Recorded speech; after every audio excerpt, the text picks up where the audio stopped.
Guys, কেমন আছো তোমরা? আশা করি তোমরা ভালো আছো। ভালো থাকার জন্য তো আরও ভালো ভালো খেতে হবে, তবে তো আরও ভালো থাকবা। তাই এখানে দেখো আমি একটা রেসিপি আজকে দেখাচ্ছি তোমাদেরকে। এখানে আমি সাজনা কেটে বেছে ধুয়ে নিছি। আর এখানে 3টা আলু ছোট ছোট টুকরা, মানে তো ছোটো না, মিডিয়াম সাইজের টুকরা করে নিচ্ছি এইভাবে। আলুগুলোও কেটে ধুয়ে নিচ্ছি। তারপর এখানে 1 ঘন্টা হয়নি, হবেই। এখানে আমি এই যে মুসুরির ডাল, বুটের ডাল দুটা ভালো করে ধুয়ে ভিজিয়ে রাখছি। জল সেঁকে নিছি, এখন পেস্ট করে নেব। লবণ, মরিচ,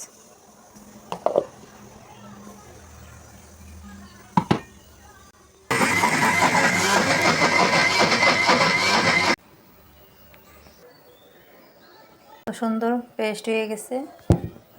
একটা গামলাতে ঢেলে নিলাম ডাল বাটা, আর সামান্য পরিমাণ অল্প হলুদ দিয়ে ভালো মিক্সড করে নেব হলুদটা ডালের সাথে, তখন কালারটা দেখতে ভালো হয়। গ্যাসটা জ্বালিয়ে নিলাম, জ্বালিয়ে কড়াই বসিয়ে তেল দিয়ে দিব এখন ডাল বড়াগুলা ছেড়ে।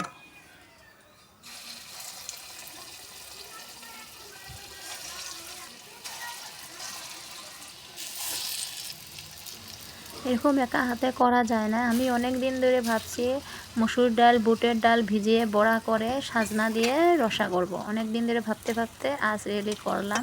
কিন্তু একা হাতে এরকম সময়, মানে এটা বানাতে গেলে অনেক ঝামেলা হয়, একা একা পারা যায় না। বাড়িতে তো আমি, আমার হাজব্যান্ড আর বেবি আছে। বেবিটার জন্য অনেক ভেজালি খাওয়া যায় না, আরও সিম্পলভাবে রান্না করে খেতে হয়। তাও আজকে চেষ্টা করলাম, আজকে খুব সকাল সকাল উঠে কাজে লেগে পড়ছি। আজকে 5টার আগে উঠছি সাজনা দিয়ে ডাল বড়া করে রসা করব বলে। তো তোমাদের সাথে গল্প করতে করতে আমার বড়াগুলা, ডাল বাটাগুলা সব কড়াইয়ে ছোট ছোট করে দেওয়া হয়ে গেল। এখন একটা একটা করে উল্টে নেব।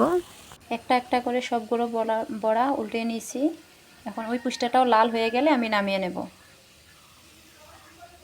বড়াগুলা সব নামিয়ে নেব। এই যে সব বড়াগুলো নামিয়ে নিলাম। আবারও কড়াই গরমে তেল দিয়ে, তেলটা গরম হয়ে যাওয়ার পর দেব আমি আলু ছেড়ে। লবণ,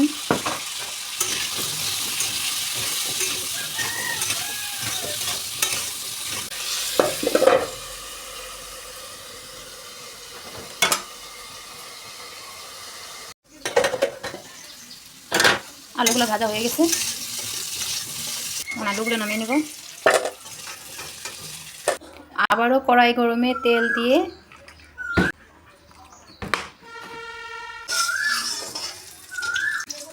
দিব এই কাটা বাছা ধোয়া সাজনাগুলো ছেড়ে।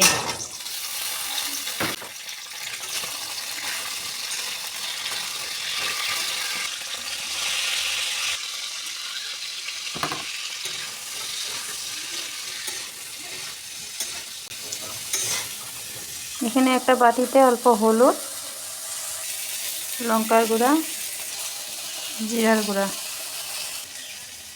অল্প জল দিয়ে ভালো করে গুলিয়ে নেব।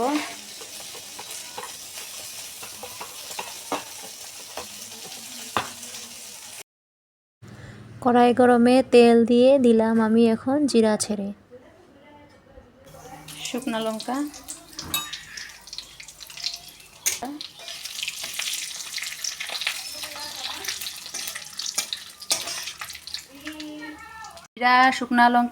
জিরা শুকনা লঙ্কা তেজপাতা ভাজা, লাল করে ভাজা নেওয়ার পর আলু আর সাজনা ভাজাগুলোও ছেড়ে দেবো। এই যে গুলিয়ে রাখছিলাম যে মশলাটা, এটাও দিয়ে দেবো।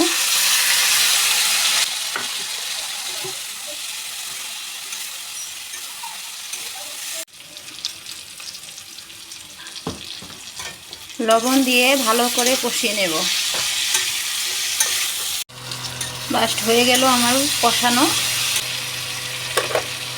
তারপরে এখন জল দিয়ে দেব।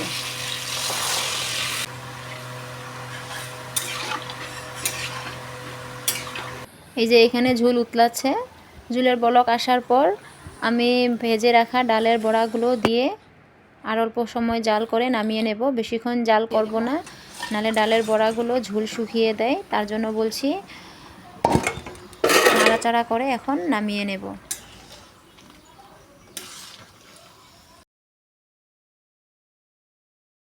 রেডি হয়ে গেল। নামানোর আগে গরম মশলা আর ঘি দিয়ে নামিয়ে নিচ্ছি সাজনা আলু ডালের বড়ার ঝোল। তো আমার এই রেসিপিটা কেমন লাগলো, যদি ভালো লাগে লাইক আর কমেন্ট করে দিও। বাই।